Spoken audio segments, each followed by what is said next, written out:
In case you're freaking out about Valentine's Day, which is literally in 2 days from now, and you want to do something special, something more than a monetary gift, you want to do something with your hands, then check out this amazing lobster risotto recipe. This will take some sweat to get ready. You're gonna get a nice workout on your forearms, and it's gonna be amazing at the end of it. It's gonna start with some olive oil, and then you're gonna add in your chopped veggies. I've roughly chopped some carrots, celery, and onions, along with some roughly chopped garlic and a bay leaf. Add some salt and saute it until the veggies start to soften up, and then add in your tomatoes. They should all be smelling really good right now. Along with the tomato, I'm also gonna add in my lobster tails, and then filling that pot up with about 6 to 8 cups of water, essentially just covering all the contents with that liquid, with the water.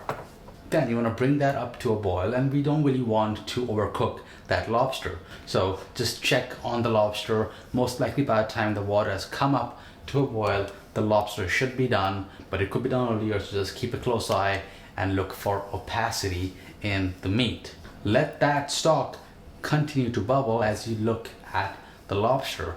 All you want to do here is cut it right down the middle, stick your finger in, and just literally kind of take that lobster meat out.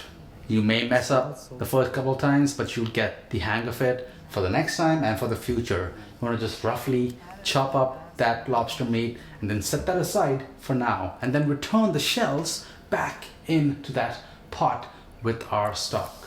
You want to now just gently simmer that stock for roughly 40 minutes to an hour. That's going to help build a lot of flavor, and any bits of lobster that's still left in the shell and the flavors from the shell will just add an amazing amount of flavor in that stock. Make sure to season it at the end with some salt and pepper, and then we can just strain that and just like push out any excess juice that's left in all the stuff that we're going to throw out essentially. That stock is going to be incredible. I'm going to transfer that into a saucepan, which I will have close to my actual risotto pan.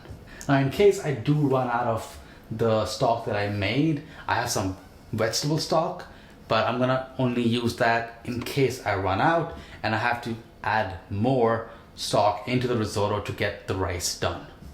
Then add in some butter and some olive oil, and once that butter is essentially molten, add in shallots.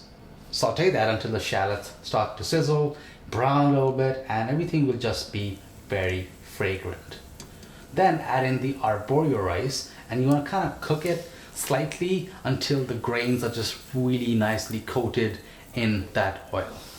And here's where the workout begins. So you want to deglaze the pan, and I'm using a dry white wine here, and then just stir and mix that rice until all of that wine, the liquid, has evaporated. You're gonna add about half to a 3/4 cup of stock, bits at a time, while cooking on medium to medium high heat, while stirring that constantly. And it really is that action of constantly stirring and agitating that rice, hitting the grains with each other, that helps to make that starchy, creamy consistency that is great in risotto. And you can see the color of the risotto changing as you continue to add more stock in there. And I did have to eventually switch over to using veg broth because I did run out of the lobster stock, but that's going to be just fine. Now this will take a toll on you, and once you think that how much longer can I keep doing this, roughly around the 25-minute mark, then the rice should start to get soft and be very close to being done. What you want to look for is that the rice is not mushy, it's not hard, but it has some texture. So when you bite into it, it's like really close to al dente, if not just a bit past it. And that is a good time to add in your lemon zest. It's gonna add some nice acidity in there. I'm gonna continue to add some more broth and keep mixing until the rice starts to get more towards the tender side, and then add in some cream cheese and add some creaminess in there. Mix that up really well, add some more broth, and because the rice is getting too dry. You want to always keep it moist in there. And then I'm going to add in my pecorino romano cheese along with some butter. And you should only add this stuff when the rice is done. You're happy with the texture. At this point, you can also add in your lobster meat, and it should be just enough heat and steam inside that risotto to warm up the meat in case it was in the fridge. And then it's a question of presentation. So you want to do it just like you see it in Hell's Kitchen. So add it into your serving bowls or plates and just kind of shake it to kind of spread it out evenly. And you do have to serve it as quickly as you can to keep it warm. You can even like have the plate in the oven or warm it up slightly so that it doesn't cool down the risotto. Top it off with some more pecorino romano and then some chives as well.